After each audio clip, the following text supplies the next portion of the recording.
महाकारुणिक Tathagata Gautam Buddha, doctor Babasaheb Ambedkar, सर्व महापुरुष, ज्या ज्या महापुरुषांनी आमच्या सुखाकरता, आमच्या दुःखमुक्तीकरता कष्ट घेतले, त्याग केला, त्या सर्वांच्या कष्टाला, त्यागाला अभिवादन करीतो.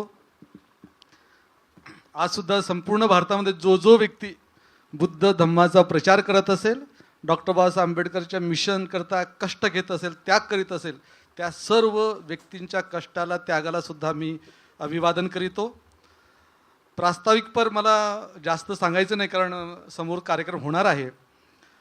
पण आवाज इंडिया चॅनलनी हा जो कार्यक्रम घडवून आणला, त्या सर्व टीमचे, क्रिएटिव्ह टीमचे, प्रोफेशनल टेक्निकल टीमचे मी अंतःकरणातून आभार व्यक्त करतो. 22 प्रतिज्ञा 14 ऑक्टोबर 1956ला दिल्यानंतर त्यावर काम ज्या ज्या बांधवांनी, भगिनींनी केले, त्याचा खरंच मला आनंद आणि अभिमान आहे. पण 22 प्रतिज्ञा ज्या सूर्यप्रकाशाच्या गतीने जरी नसेल, तर कमीत कमी काही गतीने काम व्हायला पाहिजे होतं, ते झालं नाही. आणि ती सुरुवात जी आहे ती कुठून झाली, कशी झाली हे म्हणणार नाही, पण नांदेडच्या भूमीमध्ये असताना तिथे मला भाषणाकरता लोक बोलवायचे. आणि मी म्हटलं की बाबा, कार्यक्रम पत्रिकेवर 22 प्रतिज्ञा छापल्या तर येतो, नाही तर नाही येत. असं म्हटल्याबरोबर लोकांनी बोलवणेच बंद केलं. पण लोकांना कळलं की 22 प्रतिज्ञेवाला साहेब आला आहे. म्हणजे नांदेडमध्ये साहेब लोक म्हणजे कसे, म्हणजे संध्याकाळी आपला राष्ट्रीय कार्यक्रम करतील वगैरे वगैरे, हे साहेब लोक. मी एक भलता साहेब आलो, तो म्हणतो की कार्यक्रम पत्रिका, लग्न असो, कुठलाही कार्यक्रम 22 मध्ये छापा तर येतो, नाही तर नाही येत. धम्म परिषद म्हणलं 22 मध्ये छापल्या तर येतो, नाही तर नाही. असं हे आग्रह धरला. तर 22 प्रदेश चर्चा सुरू झाली. आणि त्यानिमित्ताने नागपूर येथे दीक्षाभूमीवर आम्ही जेव्हा पूर्ण टीम घेऊन आलो, आणि त्या टीममध्ये इथे जेव्हा काम केलं, तर साधं गंडेदोरे कापण्याचा कार्यक्रम होता. तर ते गंडेदोरे कापणे म्हणजे लोकांनाही, बांधवांना असं वाटतं की फक्त कापत आहेत, पण ते तसं नव्हतं. प्रतिकात्मक सुद्धा नव्हतं. तर हजारो वर्षाची संस्कार, संस्कृती, प्रथा, परंपरा, मेंदूत साचलेलं सबकॉन्शियस, अनकॉन्शियसमध्ये त्याला डिकंडिशन, डिकल्चर करण्याकरता माझं व्याख्यानाने काही होऊ शकत नाही, याला मला गॅरंटी झाली. म्हटलं आता फील्डमध्ये काम करूया. आणि जेव्हा गंडेदोरे कापले, तर ते सर्व अनुभव आता सांगत नाही, तर त्यातनं असं वाढत वाढत काम गेलं. आणि मला असं वाटलं की 22 प्रतिज्ञा अभियान ज्या नांदेडच्या भूमीतून सुरू झालं, त्या अभियानाला पूर्ण भारताच्या कानाकोपऱ्यात घेऊन जायचं. म्हणजे 22 प्रतिज्ञा अभियानाच्या निमित्ताने मी सर्व सांगेलच, पण भय, भीती, प्रार्थना, याचना, आराधना, ईश्वर श्रद्धा, धर्मश्रद्धा, धर्मग्रंथांची श्रद्धा, भाग्यश्रद्धा, आत्माश्रद्धा, स्वर्ग नरक श्रद्धा, या सर्वातून मुक्त करून एक विचार आणि एक काय म्हणतात त्याला, एक प्रोबिंग, डाउटिंग ॲटिट्यूड क्रिएट करण्याकरता हे 22 प्रतिज्ञा अभियानाला रूप दिलं. आणि मी आत्ताच दिल्लीला जाऊन आलो. 13 ऑक्टोबरला, 14 ऑक्टोबरला मी पार्लमेंट स्ट्रीटमध्ये होतो. आणि हे पत्रकं जे आहेत, हे पत्रकं मी तिथे वाटलीत. आणि पार्लमेंट स्ट्रीटमध्ये म्हणजे माझ्या हातात मेगाफोन आहे आणि माईक घेऊन बोलत आहे, जय भीम बोलिए, दारू छोड़िए, जय भीम बोलिए, गुटखा छोड़िए, आणि भाग्य आत्मा को नष्ट करेंगे, भारत को रोगों से मुक्त करेंगे.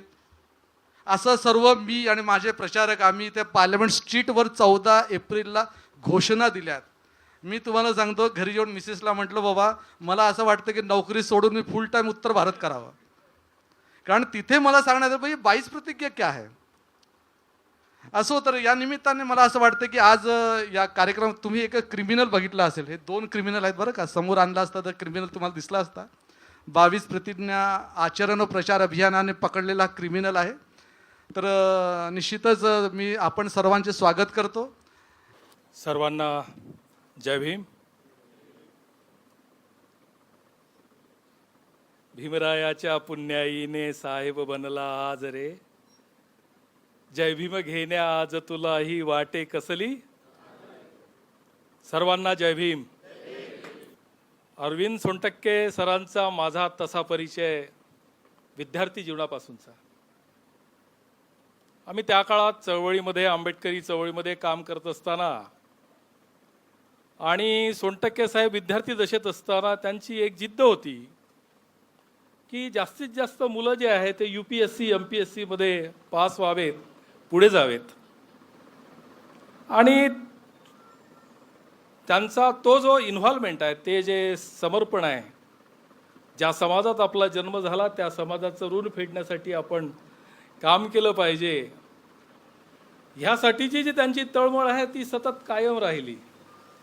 नंतर मग 22 प्रतिज्ञा अभियानाचा जेव्हा त्यांनी सुरुवात केली तेव्हा आम्हाला असं वाटलं की काही दिवस चालतील सोनटक्के सर, आणि नेहमीच्या प्रमाणे काही दिवसानंतर मग कोणाला थकवा येतो, कोणाला काहीतरी होतं, कोणाला एक बहाणे होतात की आता बा माझे मुलं मोठे झाले, किंवा तुमची बहिणी बा आता जरा आम्हाला प्रॉब्लेम करत आहे, ती घरी जास्त वेळ द्या म्हणत आहे. कारण असं होतं जनरली. अमरजी, आमच्याकडले रस्ते कधी हमरस्ते बनतच नाही. आमच्याकडले रस्ते कधी हमरस्ते बनतच नाही. थोड्याशा गर्दीनेच बिथरून जातात, दुभंगण्याची घाई करतात. असं साधारणतः आपण एक पाहतो. परंतु ते सातत्य, त्या 22 प्रतिज्ञाला पकडून जे सातत्य तुम्ही कायम ठेवलं आणि ज्या सातत्याला कायम ठेवून आज त्याला एका आंदोलनाची आपण रूप दिलं, त्याबद्दल तुम्हाला जाहीर. आणि इथे जे दिसतं, आता इथे बोलत असताना नेहमी जाणवतं की मागं काहीतरी भूत उभं आहे रे बाबा हे, आणि हे भूत केवढं मोठं आहे. माझ्या कार्यालयामध्ये, तसं शासकीय कार्यालयामध्ये एक ठरलेलं असतं, नियम असतो, एक शासकीय निर्णय असतात, त्यानुसार काही जे निर्णयानुसार सांगितलेले फोटो लावायचे असतात. पण तसं काही होत नाही, माझ्याही कार्यालयात होत नाही आणि दुसऱ्या कोणाच्या कार्यालयात होत नसावं, होतच नाही तसं.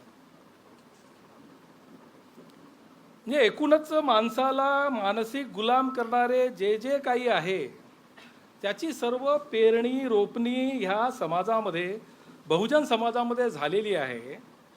आणि अशा वेळेस तुम्ही सरळ सरळ 22 प्रतिज्ञेनी हल्ले करता आणि बहुजनांचा मुक्तीनामा म्हणजे 22 प्रतिज्ञा अभियान असं आपण जे करता, तर सुरुवातीला मी सुद्धा या बाबतीत साशंक होतो. कारण त्याचप्रमाणे, कारण बरेचसे लोक जे आहे सोडतात, थकतात, सोडून देतात. आणि त्याच्यामध्ये हे जे लिहिलेलं आहे, भाग्य, नशीब, आत्मा, दैववाद आणि अहंकार हा विषविचार आहे. एकूणच ह्या समाजातून हा विचार काढणे हे किती मोठं काम आहे. कारण ज्या बाबासाहेबांनी आम्हाला प्रतिज्ञा दिली, 22 प्रतिज्ञा दिली बरं का, ज्या बाबासाहेबांनी आम्हाला दिली, हे बाबासाहेबांनी दिल्यानंतर सुद्धा आपल्या विदर्भामध्ये काय स्थिती आहे सर्वांना माहीत आहे. म्हणजे बाबासाहेबांचे अनुयायी पहिल्या रूममध्ये नसेल, पण दुसऱ्या तिसऱ्या रूममध्ये कुठेतरी काहीतरी एंट्री आहे, तिसरी. आणि तिकडे पश्चिम महाराष्ट्रामध्ये तर फारच आहे, आलबेल आहे तिकडे एकदम. तिथे त्यांना काही गरज वाटत नाही दुसऱ्या तिसऱ्या रूममध्ये ठेवायचं, ते सरळ पहिल्याच रूममध्ये ठेवतात. आणि हे कोणाकडे आहे? ज्यांना बाबासाहेबांनी स्वतः प्रतिज्ञा दिली. दुसऱ्यांचं सोडू द्या. कारण आपल्याला, आपण जेव्हा OBC बद्दल बोलतो तेव्हा आपण फार त्वेषाने बोलतो किंवा हे अजूनही मानसिक गुलाम आहेत. परंतु ज्यांना बाबासाहेबांनी स्वतः प्रतिज्ञा दिली आहे त्यांचं काय? तर हा जो आहे, हे इथे जे आपलं फीड केल्या गेलेलं आहे, हे फीड केल्या गेलेलं निघणं हे जरा तेवढी सोपी गोष्ट नाही, कठीण गोष्ट आहे. परंतु जी कठीण गोष्ट आहे ती करण्यातच तर मजा आहे. सोप्या गोष्टी तर सर्व काही करतात. आपण याच्यातून तुम्ही जे सूत्र मांडलं, ते सूत्र आपल्याला सर्वांना समजून घेणं अत्यंत गरजेचं आहे. ते सूत्र अत्यंत महत्त्वाचं आहे. कारण 22 प्रतिज्ञा सांगणं इथपर्यंत ते आंदोलन होतं, तोपर्यंत माझ्यासारख्या कार्यकर्त्यांचा त्यांच्याशी तेवढी जवळीक नव्हती. परंतु पुढे चालून दैव, भाग्य, नशीब, आत्मा, अहंकार ह्या सर्व गोष्टी ज्या आहे त्या गोष्टी समाजमनातून बाहेर काढायच्या. समाजमन म्हणजे कोणाचं? तर संपूर्ण बहुजन समाजाचं, सर्वच समाजाचं. म्हणजे मला नेहमी एक नेहमी असा प्रश्न पडतो, असं लोक म्हणतात की आधीचा काळ खूप चांगला होता, आपण नेहमी सांगतो, किंवा आमचा काळ खूप चांगला होता. आता हे नवीन जे जनरेशन, आता आमच्या जनरेशनचे लोक जे आहेत ते कार्यकर्त्यांना सांगतात किंवा आम्ही फार एवढे तीर मारले, एवढे रावण मारले, आम्ही एवढे दिवस उपाशी होतो, एवढे पेंटिंग केली रात्रभर. किंवा मग एक दिवस मला एका कार्यकर्त्यांनी असं म्हटलं की तुमचा साहेब आता एक सत्कार करायचा आहे.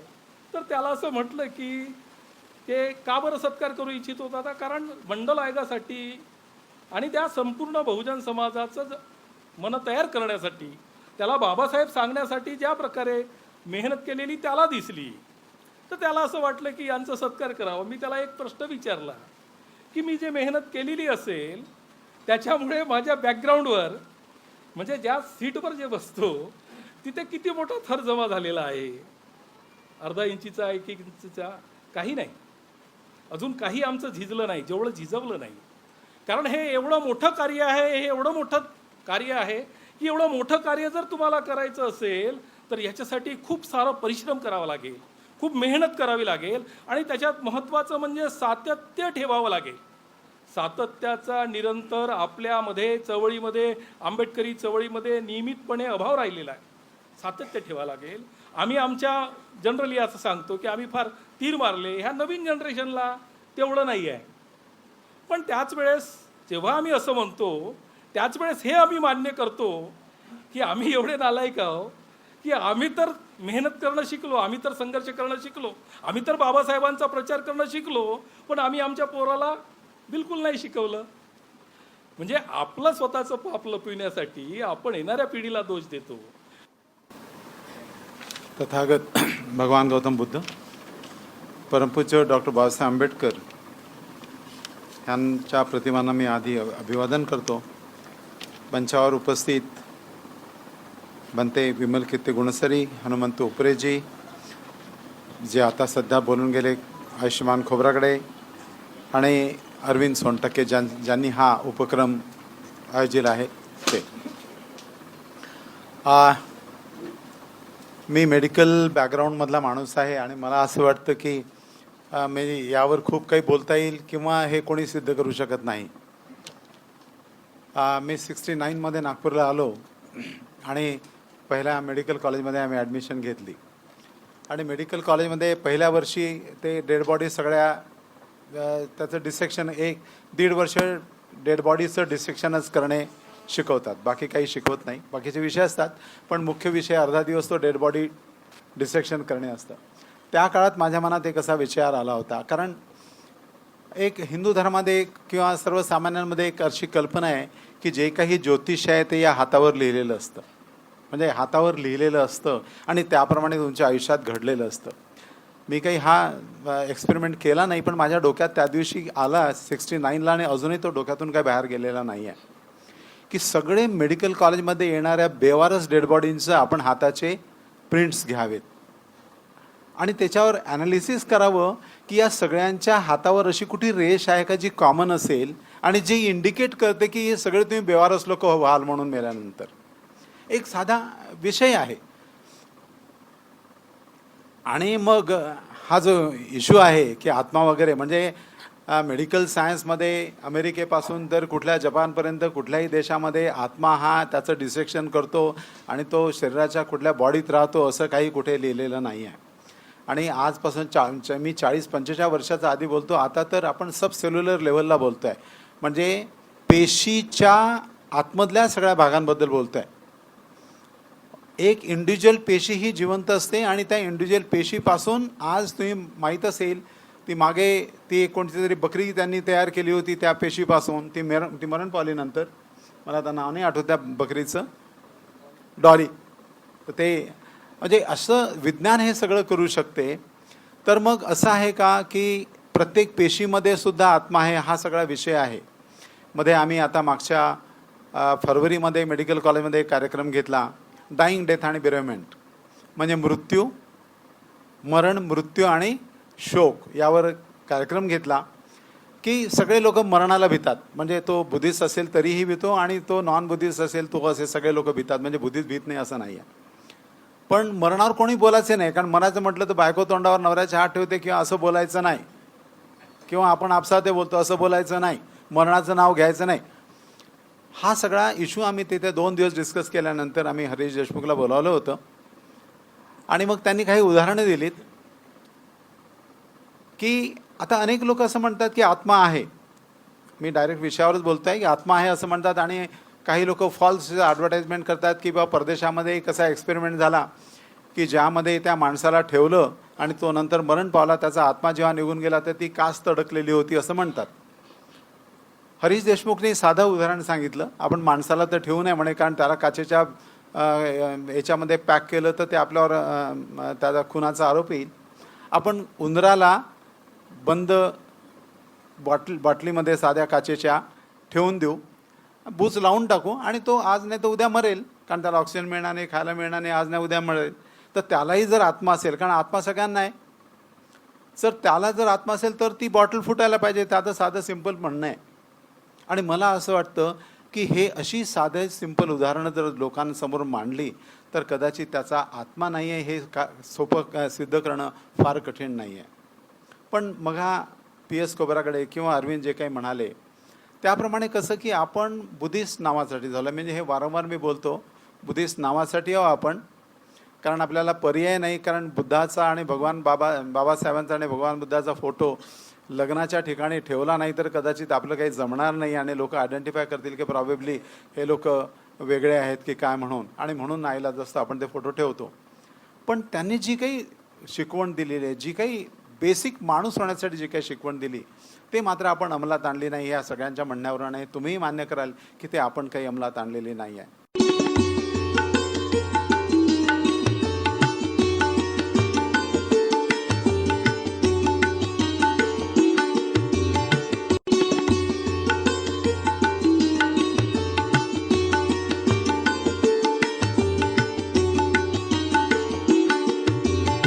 मित्रो, मी पण एक प्राध्यापक होतो ज्या विषयाचा, ज्याला म्हणजे झूलॉजी म्हणतात, प्राणीशास्त्र म्हणतात. त्या प्राणीशास्त्रामध्ये हेल्मिंथॉलॉजी ज्याला म्हणतात, जंतुशास्त्र, त्या जंतुशास्त्राचा मी प्राध्यापक.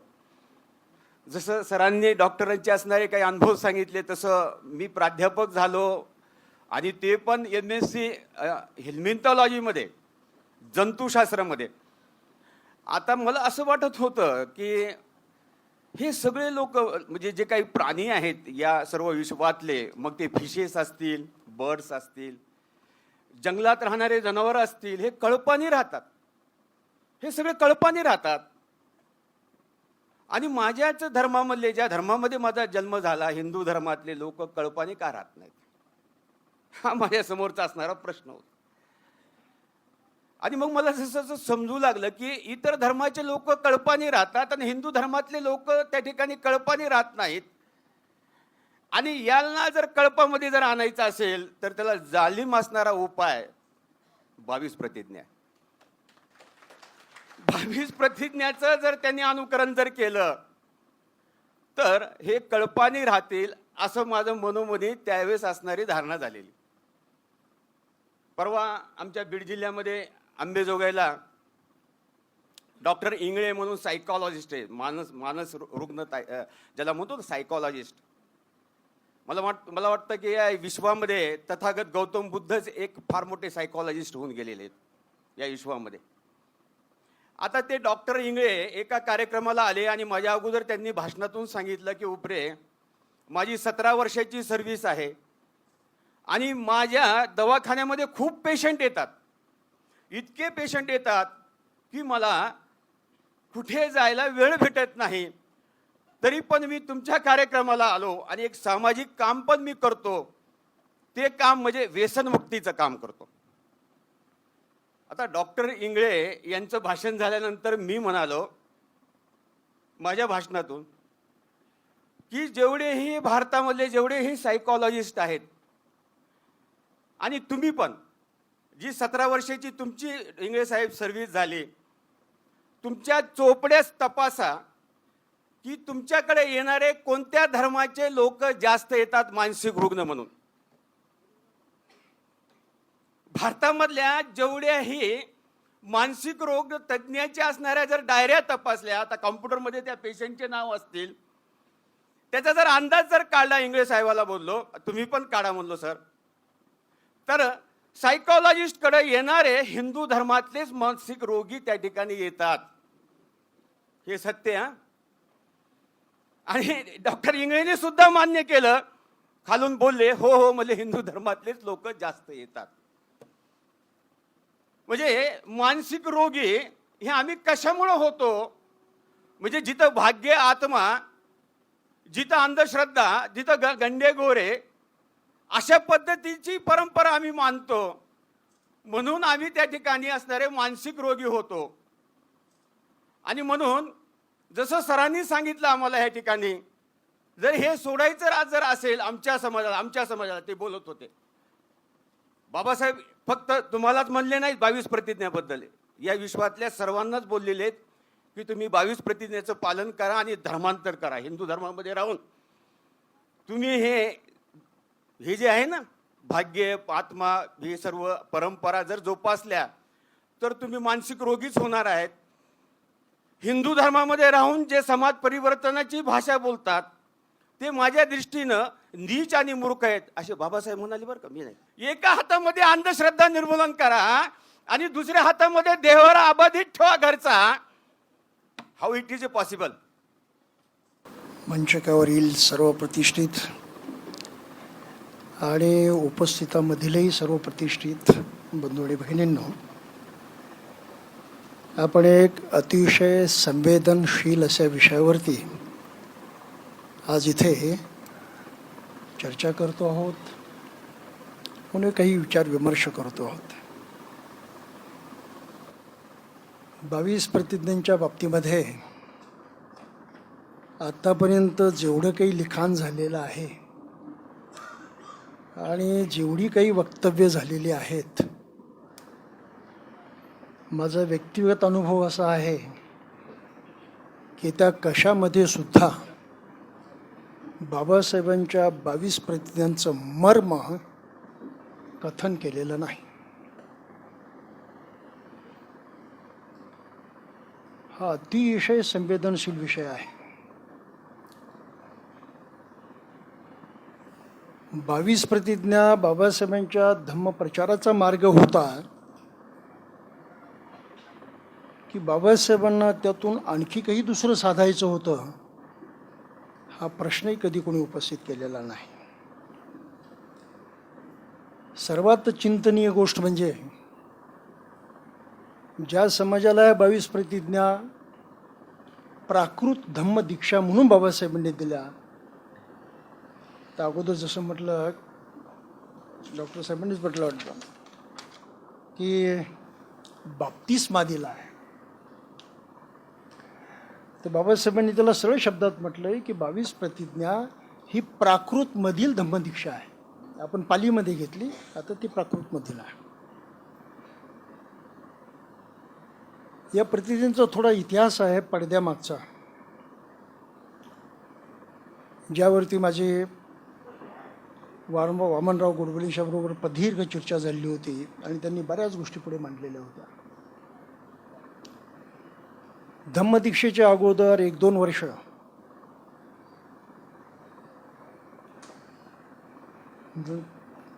सोलापूरच्या सभेमध्ये खुद्द दादासाहेब गायकवाडांनी बाबासाहेबांच्या धम्मदीक्षेला विरोध दर्शवलेला होता. हे आता जो बाबासाहेबांच्या पत्रांचा संग्रह प्रसिद्ध झालेला आहे 21वा, त्यामध्ये हे पत्र आलेलं आहे.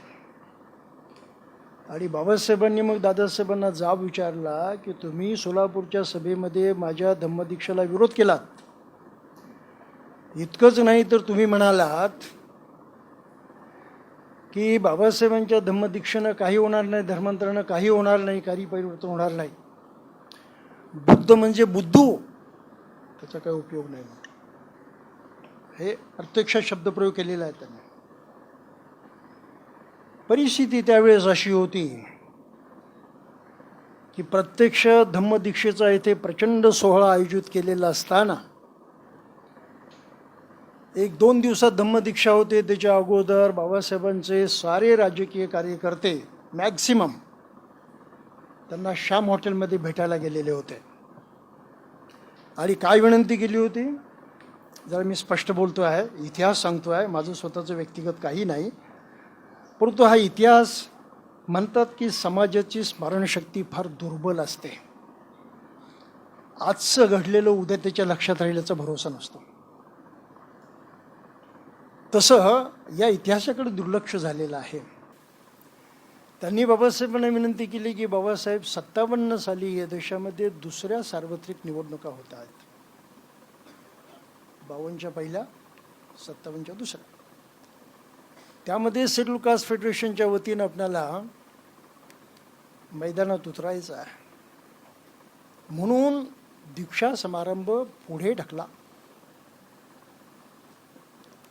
केव्हा सांगता ते? धम्मदीक्षेचा इथे सोहळा घडून आलेला असताना आणि बाबासाहेब 2 दिवसात धम्मदीक्षा घेत असताना. ही 11 तारखेची गोष्ट आहे. आणि म्हणून आपल्याला असं दिसेल की बाबासाहेबांच्या बरोबरीनं काम केलेली अतिशय दमदार माणसं, अतिशय सचोटीची, अतिशय जिद्दी आणि आपल्या प्राणावरती उदार होऊन त्यांनी बाबासाहेबांचं कार्य त्यांच्या जीवनकाळामध्ये रेटलं. आपण म्हणून त्यांचे पट्टीचे बिनेचे हे शिलाधार होते ते. पण ते सुद्धा धम्मदीक्षेच्या बाबतीमध्ये तयार नव्हते. याला काही अर्थ आहे की नाही? म्हणून बाबासाहेबांच्या धम्मदीक्षेच्या स्टेजवर आपणाला एकही त्यांचा त्या काळचा अग्रगण्य अनुयायी दिसत नाही. जरा नीट फोटो पहा. आपण पुढे चालून असं झालं की बाबासाहेबांच्या धम्मदीक्षेनंतर अभ्यासू माणसं नव्हती, प्रचारक तर नव्हते. प्रचारक बाबासाहेबांना करायचे होते. 54 साली त्यांनी तशी योजना आखली होती आणि ब्रह्मदेशच्या भिक्षू संघाच्या माध्यमातून प्रचारक घडवण्याचं काम बेंगलोरला बुद्धिस्ट सेमिनरी स्थापन करून त्यांना करायचं होतं. हा इतिहास. या कार्याकडे गेल्या 50 वर्षात कोणीही लक्ष दिलं नाही. आम्ही सारे बाबासाहेबांचे सच्चे अनुयायी आहोत. बाबासाहेबांच्यावरती फार निष्ठा ठेवतो. मागाशी बोललंही गेलं. पण बाबासाहेबांचं ऐकत नाही असे आपण लोक आहोत. हे स्पष्टपणे कबूल केलं पाहिजे. बाबासाहेबांची जयंती आम्ही जोरात करतो. बुद्ध जयंतीला शुकशुकाट असतो. का? तर आमचं बाबासाहेबांचं प्रेम तेवढं आहे म्हणून. आय एम सॉरी टू से दिस. म्हणून प्रश्न इतका साधा सुद्धा नाही. बाबासाहेबांच्या पुढे तेव्हा प्रश्न असा निर्माण झाला, ते फार आजारी होते, त्यांना आपल्या जीविताची शाश्वती नव्हती. हे त्यांच्या अनेक बोलण्यामधून प्रसिद्धच आहे की समजा काही वेडवाकडं जर झालं तर ज्या समाजाला एवढं प्रचंड क्रांतिकार्य देशामध्ये करायचं आहे तो समाज खरंच कुठल्या मार्गानं जाईल? कदाचित त्याला मोठी पिछाडी तर लाभणार नाही, सेटबॅक तर लाभणार नाही. असं काही घडू नये म्हणून बाबासाहेबांनी मोठ्या आत्मविश्वासानं 22 प्रतिज्ञा लिहिल्या. त्या धम्मदीक्षेच्या अगोदर लिहिलेल्या आहेत, दादासाहेबांच्या हस्ताक्षरामध्ये लिहिल्या आहेत. आणि तो कागद मी स्वतः बघितलेला आहे वामनरावांच्या दप्तरामध्ये. का? तर भारतामध्ये एक मोठा घोटाळा आहे. इथल्या हिंदू धर्म म्हणण्यापेक्षा ब्राह्मणी धर्मानं बुद्ध धर्माचं निर्दालन करण्यासाठी ज्या अनेक युक्त्या वापरल्या त्यामध्ये बौद्ध भिक्षूंचा छळ आहे, बौद्ध जनतेचा छळ आहे. मुसलमानी आक्रमण आल्यावरती हिंदूंनी त्यांच्याबरोबर करार केला, सेटलमेंट केली, ते त्याचे मांडलिक झाले आणि हिंदू धर्मीय लोकांना त्रास देऊ नका अशा प्रकारे मुसलमानांना त्यांनी सांगितलं, त्यांच्यापासून संरक्षण मिळवलं. परंतु बौद्धांना मात्र वाऱ्यावरती सोडून दिलं. परिणाम असा झाला की बौद्धांचा छळ झाला, मुसलमानी आक्रमणामुळं भिक्षू संघ नष्ट झाला आणि बुद्ध धर्माचा प्रचार प्रसार करण्याचं काम पूर्णपणे ठप्प झालं. जे तेव्हा बौद्ध उपासक होते त्यांनी आपल्या कुवतीप्रमाणे काही दिवस तो गड लढवला, परंतु आपला घर संसार सांभाळून धम्माचा एवढा सखोल अभ्यास करणं शक्य नाही. म्हणून बुद्ध धर्मात प्रचारक नसल्यामुळं बुद्ध धर्म इथला संपला. नंबर 1ची गोष्ट. नंबर 2ची गोष्ट की ब्राह्मणही धर्माला संरक्षण मिळालं मुसलमानांचं, परंतु बौद्ध धर्मीयांना मिळालं नाही, त्यांचा छळ चालू राहिला. म्हणून तेव्हाच्या बौद्धांपुढे एक यक्ष प्रश्न निर्माण झाला की आपण करायचं काय. म्हणून त्यांच्यापुढे फक्त एकच पर्याय होता, एक तर हिंदू धर्मात जाणं किंवा मुसलमान धर्मात जाणं. आणि तेव्हाच्या बौद्धांनी विषमतेच्या धर्मात जायचं नाही असा विचार करून समता शिकवणारा तो इस्लाम परवडला असं म्हणून बौद्ध धर्मामध्ये धर्मांतर केलं. आणि म्हणून आपल्याला पाहायला मिळतं की काबूल कंदाहारपासून निघाला की त्या साऱ्या पुढच्या प्रांतामध्ये सिंधपासून ते बंगालपर्यंत मुसलमान समाजाची प्रचंड संख्या आपल्याला उत्तर भारतामध्ये पाहायला मिळते. इतिहासकारांनी हा प्रश्न उपस्थित केला की असं का, आणि त्याचं उत्तर दिलेलं आहे की याचं कारण की या सक्तीमुळं मोठ्या प्रमाणामध्ये बौद्ध समाज मुस्लिम धर्मामध्ये गेला आणि म्हणून उत्तर भारताच्या ह्या साऱ्या प्रदेशामध्ये मुसलमानांची संख्या अधिक वाढलेली आहे. हा इतिहास म्हणून आपल्याला सांगतो आहे. तर हा झालेला ऐतिहासिक अपघात. बाबासाहेबांनी आणखी एक कारण पुढे मांडलं की जे जे हिंदू धर्मामध्ये बुद्ध धर्मामधलं चांगलं होतं ते सारं हिंदू धर्मानं आपल्यामध्ये घेतलं, स्वीकारलं. आणि ही कबुली खुद्द विवेकानंदांनी दिलेली आहे. त्यांचं समग्र वाङ्मय आपण वाचलं तर त्यातल्या 8व्या खंडामधलं एक भाषण आहे. त्यांना त्यांच्या एका शिष्यानं प्रश्न विचारला, स्वामीजी आपलं हिंदू धर्म किती महान आहे असं आपल्याला वाटत नाही का म्हणून. कारण ते अधूनमधून बुद्धाबद्दल बोलायचे आणि बुद्धाबद्दलचं त्यांचं वचन प्रसिद्धच आहे.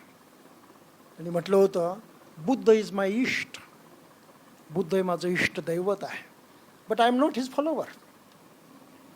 तुम्ही त्यांचा अनुयायी नाही. ही गंमत आहे. विवेकानंदांना ही भाषा बोलावी लागली. कारण काय? कारण हे आहे की ब्राह्मणी धर्मानं एवढा चकवा निर्माण केला आणि सारा भारतीय समाज जो आहे तो बिथरला, चकवा लागल्यासारखा, त्याचा मार्गच हरवला. चकवा लागणं माहीत आहे आपल्याला? जंगलामध्ये चकवा लागला की माणसाला वाटच सापडत नाही, तो आपला तसाच भटकत राहतो. तशा प्रकारे भारतीय समाज त्या ब्राह्मणी धर्माच्या ह्या चकव्यामध्ये फसत राहिलेला आहे, फिरत राहिलेला आहे.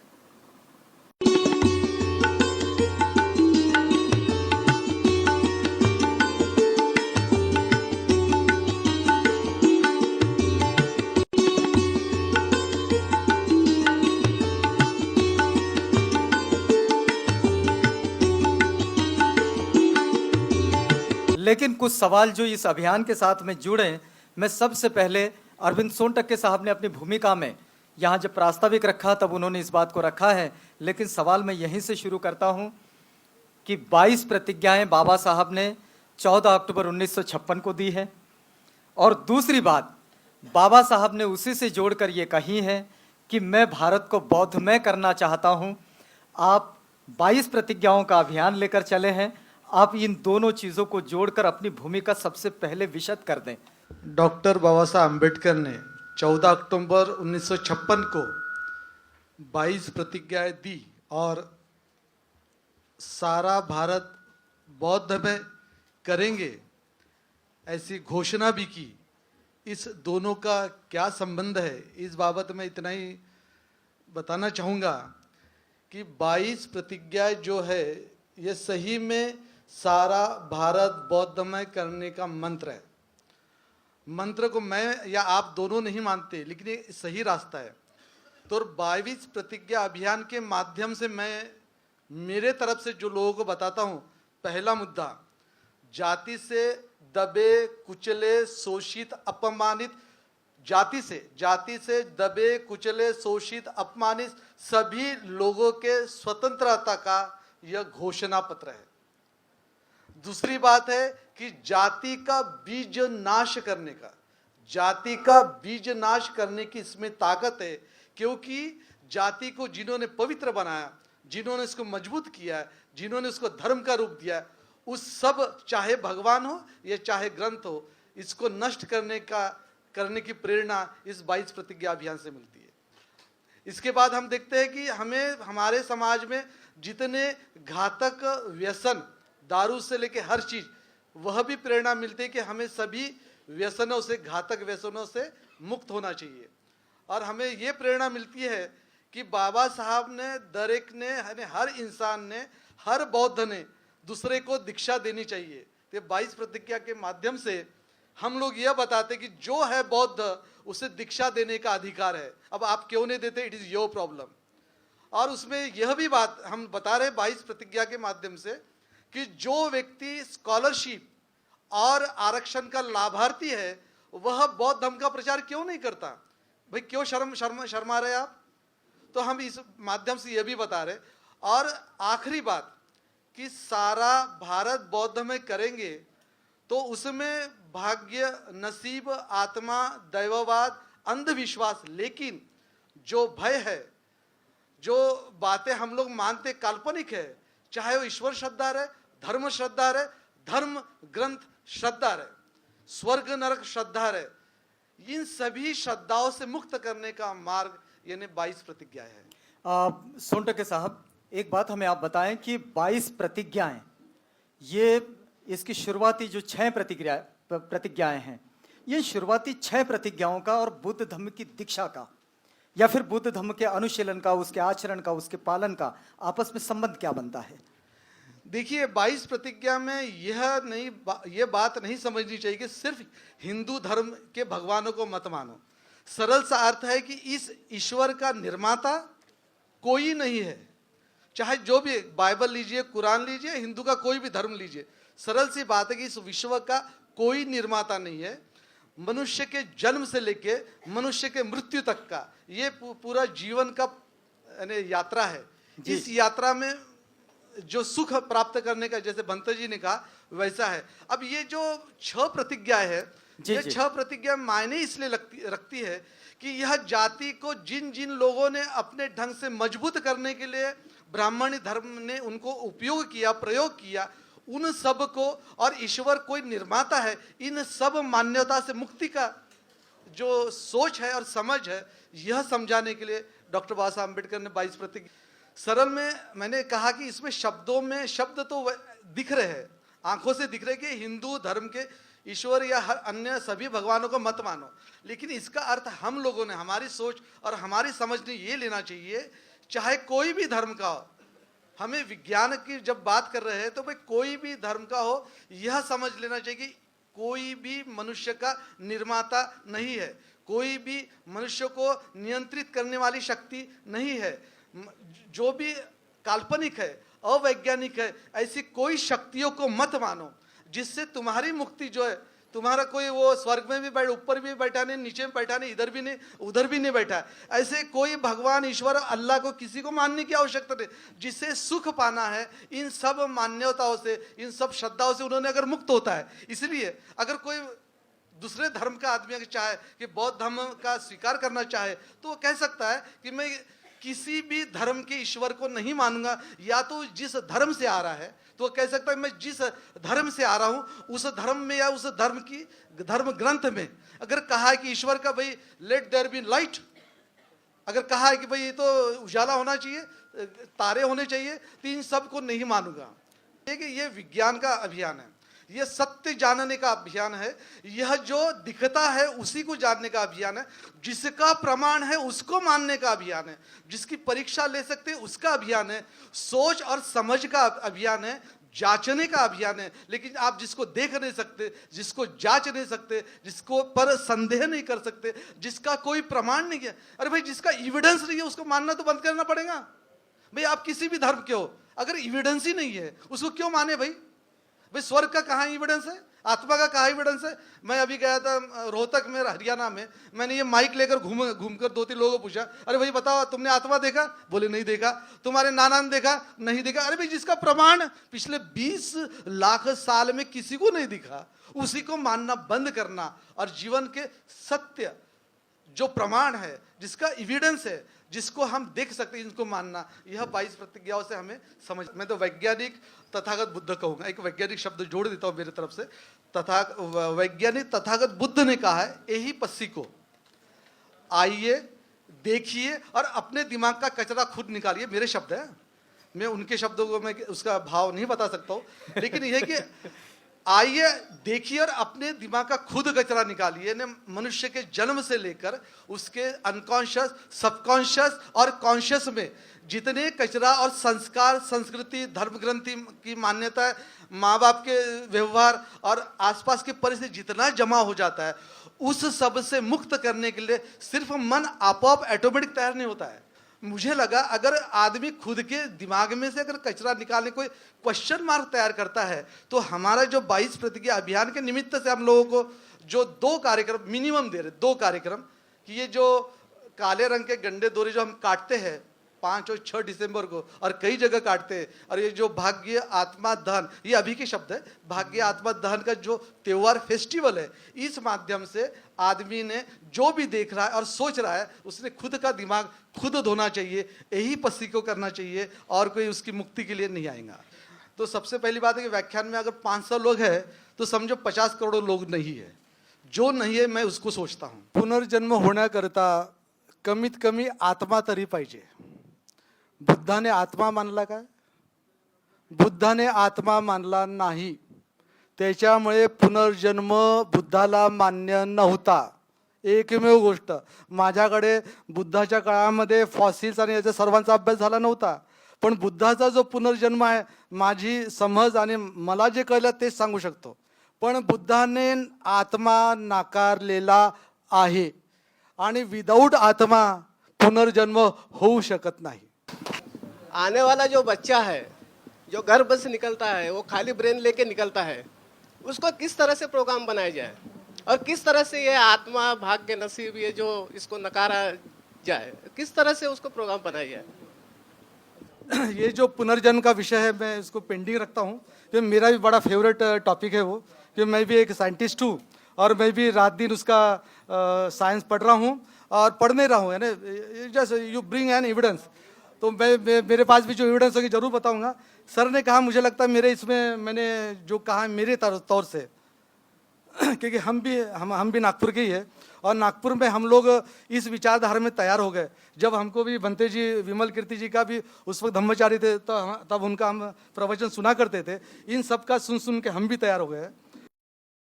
हे सिद्ध करता येईल, नदीच्या प्रवाहामध्ये जो सेंट्रल प्रवाह असतो तो ज्या दिशेने असतो त्याच्या बाजूचा जो काठावरचा प्रवाह असतो तो विरुद्ध दिशेने असतो, पण तो मैलोनगणती नसतो, तो काही वेळासाठी असतो, काही दुरांसाठी असतो। ते पात्र जे काही गेलं ते काही मैलोनगणती नाही गेलं, काही फूट गेलं, आणि दिस इज पॉसिबल। तुम्ही नदीत नाव टाकून पहा कागदाची, नदीच्या काठावर ती विरुद्ध दिशेने जाते। दिस हॅपन्स, हे विज्ञान सांगतं। वी शुड थिंक ना, नाही मला काय म्हणायचं आहे, आता काही गोष्टीला जर ते म्हटलेलं आहे आणि जर विज्ञान म्हणतं तर यू शुड एक्सेप्ट समथिंग, असं मला म्हणायचं आहे। हां, आणि ते सांगितलं ना की विज्ञानात असं होतं, सांगता येतं। 2-3 गोष्टी आहेत अशा। 22 प्रतिज्ञांचं व्यावहारिकदृष्ट्या अत्यंतिक महत्त्व आहे, हे आपल्याला नाकारून चालणार नाही। बुद्ध धम्माच्या अभ्यासकांच्या मध्येही जगभर एकमत नाही, हेही आपल्याला नाकारून चालणार नाही। परंतु मूळ पांगली वाङ्मयामध्ये बुद्धाचं जे एक महत्त्वाचं वचन आहे ते लक्षात घेऊन बाबासाहेबांनी बुद्ध धर्माकडे पाहण्याचा प्रयत्न केलेला आहे। बुद्धानं म्हटलेलं आहे, मी काय शिकवतो, मी काय सांगतो, यम मया सामं दिठ्ठं तमहं वदामि। जे मी प्रत्यक्ष अनुभवलेलं आहे ते मी आपल्याला सांगतो आहे। त्यामुळं बुद्धाचं तर वचन समजणं नुसत्या बुद्धिवातानं शक्य नाही। सायन्सला लिमिटेशन्स आहेत। एखादं पॉस्ट्युलेशन, हायपोथेसिस जर मान्य करायचं असेल तर तुम्हाला ते प्रूव्ह करावं लागतं। मला हे सांगा, बुद्धाला बुद्धत्व प्राप्त झालं कसं प्रूव्ह करणार? मनुष्य दुःखमुक्त झाला, त्याला निर्वाणाची अवस्था प्राप्त झाली, कसं तुम्ही प्रूव्ह करणार? आजचं मेडिकल सायन्स, डॉक्टर साहेब इथे बसले, आणखी काही डॉक्टर मंडळी असतील, हेल्थ कशाला म्हणतात त्याची डेफिनेशन करू शकत नाही। हेल्थची डेफिनेशन मेडिकल सायन्स आजही करू शकत नाही। पेन होतं माणसाला, काय पेन होतं, नेमकं काय घडतं ते आजही मेडिकल सायन्स सांगू शकत नाही। म्हणून सायन्सला मर्यादा आहेत. ती आधुनिक डेव्हलपमेंट आहे. बुद्धानं आपल्या मानसिक बळावरती जे अंतरंग जाणलं, उदाहरणार्थ जगामध्ये कॉन्शियसनेस ही एक एनर्जी आहे, आज विज्ञान मानायला लागलेलं आहे. बुद्धानं 2500 वर्षापूर्वी कॉन्शियसनेस सांगितलं. बुद्धानं मनाचे 8 भाग केले. फ्राईडनं फक्त मनाचे 2च भाग केले, कॉन्शियस माइंड, सबकॉन्शियस किंवा अनकॉन्शियस माइंड. आणि मग त्याचे 3 भागात विभाजन केलं, ईट, इगो अँड सुपर इगो. बुद्धानं मनाची व्याख्या 8 भागामध्ये केली. अजून सायन्स बुद्धाजवळ पोचलेलं नाही. म्हणून कृपया बुद्ध धर्मामधल्या ह्या शब्दावलींना कमी लेखू नका. जर आम्ही भगवान म्हणायचं नाकारलं बुद्धाला, तर तुम्हाला निर्माण नाकारावं लागेल. कारण हिंदू धर्मामध्ये निर्वाण याचा अर्थ आहे मेला. समाधी शब्द नाकारावा लागेल. ज्ञानेश्वरानं समाधी घेतली, नामक्यानं समाधी घेतली, तमक्यानं समाधी घेतली. समाधी म्हणजे मेलेल्याचं थडगं असं लोक समजतात. म्हणून तुम्ही तुमच्या ह्या शास्त्रामधला समाधी शब्द नाकारणार आहात का? म्हणून शब्दांच्या बाबतीत जरा जास्त वाद घालायचा नाही. आपल्याला सामोपचारानं पुढे गेलं पाहिजे. आपण सर्वज्ञ नाही, आपल्याला बुद्धापर्यंत पोचायचं आहे. आपण तर तो मार्ग आपला किमान 22 प्रतिज्ञांमुळं थोडासा कोणा खुला होतो ना, तर तो खुला मार्ग स्वीकारायचा आणि पुढे जायचं. मला वाटतं एवढं आपण केलं तर आज पुरे.